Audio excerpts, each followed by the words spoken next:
Hi guys, my name is Noni Matikela. Welcome to my YouTube channel. So today, let's do a catch up of the entire week. It was a 4-day week. It was quite an interesting week. And I must say, I'm glad Ugwabini is done with his cross-examination. But let's start from the beginning as I make sure you are left understanding of what was happening. So on Monday, when we came back, boom, boom, boom, Shololo is back. She's thanking the court for the indulgence that she was away for that too long because she was in court in December. She was not in our court in December. Oh, girl, she's busy with other matters and I'm not happy with her. But okay, she's not representing me, nor is she representing my man. So yeah, okay. It's none of my business. As much as that is affecting all of us as people that are following the case, it's not like she's representing my man or representing my brother or representing my cousin or representing a friend of mine. No, she's not representing any of that. The people that are affected directly by that, well, maybe they have an understanding. I am not happy. Me as a person, I'm not happy with how she is handling everything. Anyway, so in this video, I want us to talk about how Ujaj Rata came back talking about misdirection. Ujaj Rata forgot about the decision that he took on the 6th of December, saying that he's going to call all the cops that they did a petition on Ugwabini, etc., etc. Maybe someone gave him advice, I don't know, but something did happen. Whatever it is, it was not something ganyana, but it was something. And also on top of that, we learned Uguti Ujaj Rata wanted a new clarity on all these matters now, as if he forgot. I don't know whether it's old age or what, but something happened there, whatever it is. And then the other thing that we saw is that this did not look like it was him trying to understand only.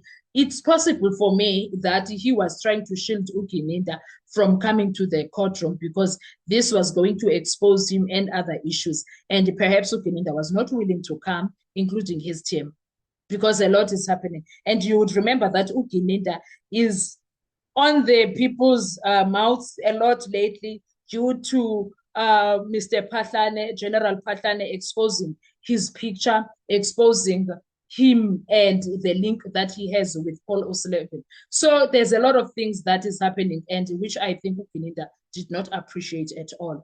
And Ukininda needed to deal with himself. Ukininda is going through a lot right now. So maybe it's that. I don't know. I honestly don't know. Maybe Ukininda told Baloiba, man, I'm not in good spirits. Can't do this. I don't know.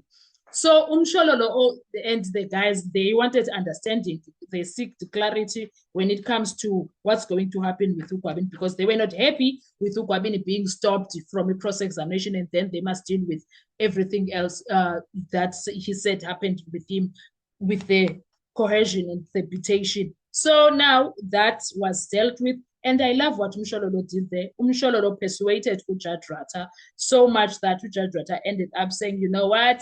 It's fine. It's fine. Let's know. It was what Umshololo assisted with. We saw what happened in court that day was not ordinary judicial case management. It was decisive intervention that changed the trajectory of Brigadier's cross-examination also. And just as the defense was pressing deeper into Gininda's contradictions and investigative failures, then Advocate Mshololo stepped in also, was assisted into making sure that Ugwabini first finishes with his process entirely, and then Ugananda Kapatia can be called. And shockingly, Ujaj Rata agreed. Ujaj Rata agreed instead of allowing the defense to continue exposing the inconsistencies while Gininda was still in the witness box. Then the court ordered that the defense must finish its cross-examination first before Gininda and his team are even recalled. That ruling alone reshaped the power balance in that trial, but it didn't stop there. In a moment that stunned us as observers, Ujaj Rata now, because Umnisi, as bad they were about to begin, said, I forgot my spectacles in my office. Can I quickly go fetch them? It will be 5 minutes because it's closer to the court. Ujaj Rata was not having it. Instead, he surprised us with offering Umnisi his very own spectacles, saying that I've got 2 others for tennis, others for... Say, Since when do we wear each other's spectacles now? Why is he getting into the medical field and giving instructions from the bench? What the hell was that? I did not understand. And when Umnisi indicated difficulty seeing properly and requested time to fetch his spectacles, then the judge refused an adjournment and instead offered his own glasses. Funny enough, and then accused number 3 was like, I can't have you not having spectacles. How are you going to take notes? And then it was back and forth. And the minister was like, no, you know what? It's fine. Until Ubaloyi got up and said, no, we can have an early adjournment. And then the judge agreed. Well, what was that? He was showing the public Uguti and he does not care about Missy whatsoever. I did not understand him because that was not a lot what he was being asked. Why was he being difficult in that situation? That was a symbolic act that underscored the court's urgency to shut down the line of questioning, not to facilitate it anyway. And so let's be clear about what unfolded. The defense was cut off mid-exposure. Gininda was removed from immediate scrutiny. That's what happened. That's what I'm trying to say in this video. And then the defense was ordered to wrap it up first. The judiciary pressure was placed on defense counsel to proceed under physical limitation. It was so draining, guys. And that was not a neutral courtroom flow. It was a pivotal judicial intervention, one that intentionally or not shields a key state witness from further immediate exposure. That is what it was. So in this trial, everything goes according to Judge Ratha. And then after they came back from the break, Ukwabini was on the stand and Ubaloyi started his cross-examination. And boy, oh boy, it rained. Oh, it rained, Gesanalam. Anyway, we will talk about that in a separate video. But what I wanted to show you is that Judge Ratha will always be for Brigadier, no matter what.